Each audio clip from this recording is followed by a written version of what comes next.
Hi everyone, এই ভিডিওতে আমরা আলোচনা করব জাভাস্ক্রিপ্ট অবজেক্টের মেথড নিয়ে। এর আগের টিউটোরিয়ালে আমরা আলোচনা করেছিলাম প্রপার্টি নিয়ে। তো প্রপার্টি বলা হয় কোনগুলোকে? এগুলোকে। আর মেথড হচ্ছে কোনটা? এটা। ঠিক আছে, সো এটা নিয়ে মূলত আলোচনা করব। সবার আগে চলে আসে দিস কিওয়ার্ড। দিস কিওয়ার্ড নিয়ে আমরা অলরেডি বলেছিলাম। যেমন ফর এক্সাম্পল, আমরা যদি এই জিনিসটাকে একটু এডিটরে নিয়ে দেখি, যেমন ধরেন এটা এটা হচ্ছে আমাদের ধরেন একটা কি বলবো, এটা হচ্ছে আমাদের একটা অবজেক্ট। সো এখানে একটা মেথড আছে। হ্যাঁ, খেয়াল করেন এই মেথডের মধ্যে আমি যদি আমার এই ফার্স্ট নেমটাকেই পেতে চাই, হ্যাঁ, যেমন ফার্স্ট নেম এবং লাস্ট নেম দুইটা প্রপার্টি আছে এটার। যখন আমি এই নিজের ফাংশনের মধ্যেই আমি ফার্স্ট নেমকে কল করব, তখন আমাকে দিস দিয়ে কল করতে হবে।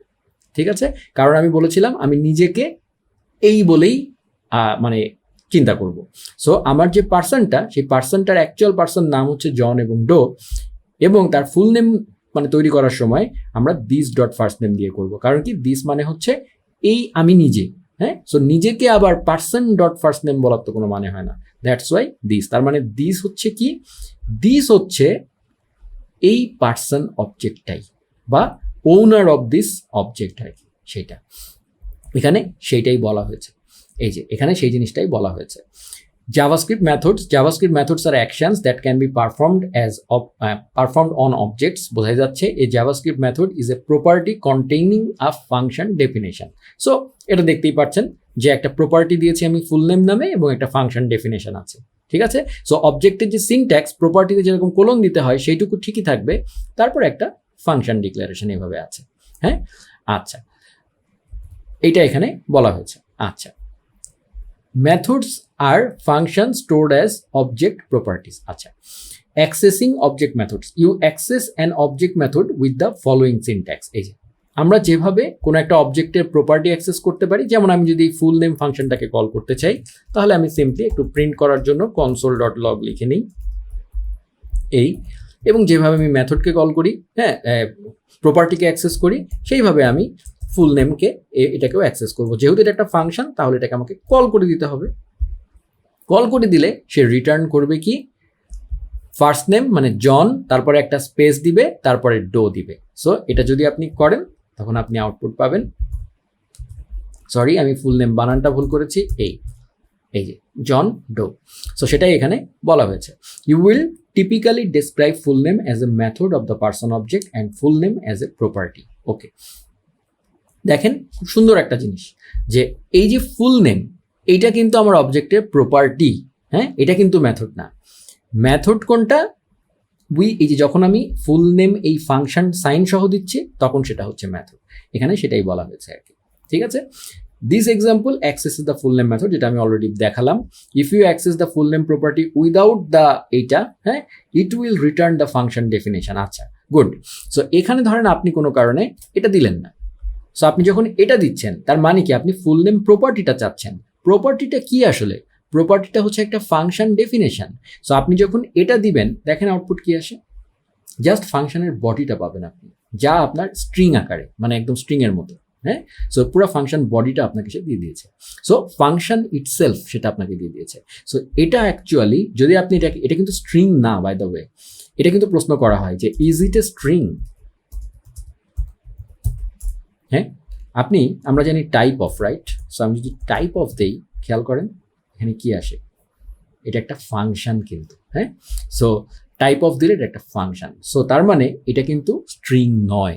স্ট্রিং হলে কিন্তু টাইপ অফ স্ট্রিংই বলতো। আপনি যদি এটাকে আরও বোঝার সুবিধার জন্য এটার বংশ সম্পর্কে জানতে চান, তাহলে console.dir 14 গোষ্ঠী জানতে চান আর কি, তাহলে দেখেন আপনাকে সে এখন একটা অবজেক্ট দিচ্ছে। সো এখানে সব তার ডিটেল আছে। হ্যাঁ, তার নাম হচ্ছে ফুল নেম, কিন্তু সে আসলে একটা ফাংশন। ঠিক আছে, সো সেটাই বলা হয়েছে আর কি এখানে। আচ্ছা, সো এটা গেল। আচ্ছা, এটুকু আমরা বুঝলাম। আচ্ছা, adding a method to an object. ঠিক আছে, সো যেভাবে আমরা কোনো একটা অবজেক্টের মধ্যে আমরা প্রপার্টি অ্যাড করতে পারি, যেমন ধরেন আমরা যদি এই পার্সনের মধ্যে এজ নামে একটা প্রপার্টি অ্যাড করতে চাই, তাহলে আমরা এরকম দিতে পারি। তাতে কি হয়, এই পার্সনে এজ নামে একটা প্রপার্টি তৈরি হয়। একইভাবে এখানে যদি আমরা ধরেন ফুল নেম, তো এই ফুল নেমটা ধরেন এখানে ছিল না, আমার অবজেক্ট ডিক্লেয়ার করার সময় এভাবে ছিল, আপনি চাচ্ছেন এই জিনিসটাকে এখানে ডিক্লেয়ার করবেন। সো আপনি পরে করতে চাচ্ছেন, সেটাও কিন্তু হবে। পার্সন ডট ফুল নেম এভাবে দিবেন, এবং সেই ক্ষেত্রে তাহলে ইকুয়াল টু দিতে হবে এই। So person dot full name is equal two এটা একটা ফাংশন, হ্যাঁ, তাহলেও কিন্তু কোনো সমস্যা নাই।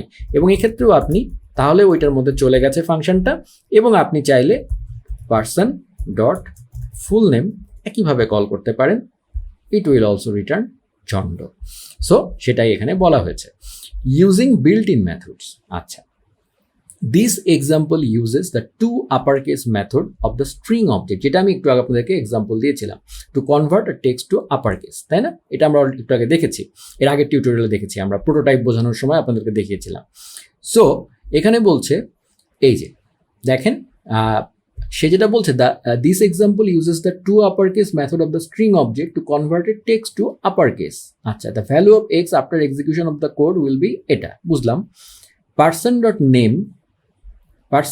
Name is equal to, say name নামে একটা ফাংশন নিচ্ছে, রিটার্ন এটা।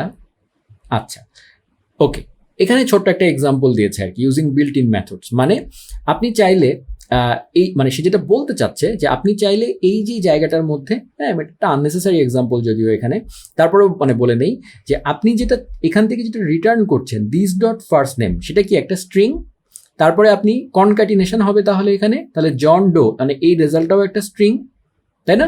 সো আমরা জানি এই স্ট্রিং এর মধ্যে চাইলে আমরা এই পুরাটাকে একটা স্ট্রিং, তো এটা একটা, সেইটা ডট টু আপার কেস আমরা চাইলেই কল করতে পারি, সেটা সে বলছে আর কি। আপনি চাইলে এই ফাংশনের মধ্যে, মানে সে বলতে চাচ্ছে আপনি চাইলে এই ফাংশনগুলোর মধ্যেও জাভাস্ক্রিপ্টের বিল্ট ইন ফাংশনগুলো ব্যবহার করতে পারেন, সেটাই এখানে আমরা করলাম। জন ডো সব বড় হাতের হয়ে গেছে, দ্যাটস ইট আর কি, সিম্পল, এটাই এখানে বলতে চেয়েছে। সো এই কথাটা বলার উদ্দেশ্য হচ্ছে যে আপনি চাইলে এই ফাংশনগুলোর মধ্যে বিল্ট ইন ফাংশন ইউজ করতে পারবেন। বিল্ট ইন ফাংশন জাভাস্ক্রিপ্টের যে কোনো জায়গায় আপনি ইউজ করতে পারবেন, এটা মনে রাখবেন, শুধু এই জায়গায় না, যে কোনো জায়গায় জাভাস্ক্রিপ্টে বিল্ট ইন ফাংশন ইউজ করতে পারবেন। কিন্তু আপনাকে মানে প্রপার ওয়েতে করতে হবে। যেমন এটা একটা স্ট্রিং, সেটা বুঝে আপনি টু আপার কেস দিয়েছেন, কিন্তু এটা যদি স্ট্রিং না হয়ে একটা নাম্বার হতো তাহলে তো টু আপার কেস দেওয়ার কোনো মানে হয় না, তাই না? তখন তো সেটা এরর মানে খেত, কারণ নাম্বারের ক্ষেত্রে টু আপার কেস কিন্তু থাকে না। সো এটা আপনাকে বুঝে নিতে হবে আর কি। ইনফ্যাক্ট এখানে যদি কোনো একটা অ্যারে হতো, আপনি চাইলে অ্যারের কোনো একটা বিল্ট ইন মেথড এখানে ইউজ করতে পারতেন, তাই না? এটা ডিপেন্ড করবে আপনার কমন সেন্সের উপর। সো এনিওয়েজ, সো এইটুকু আশা করি বোঝাতে পেরেছেন। সো এইটুকুই আশা করি মোটামুটি মেথড সম্পর্কে আমরা জেনে ফেললাম। মেথড সম্পর্কে যা যা জানার প্রয়োজন, এর পরের টিউটোরিয়ালে আমরা অবজেক্ট ডিসপ্লে নিয়ে আলোচনা করব।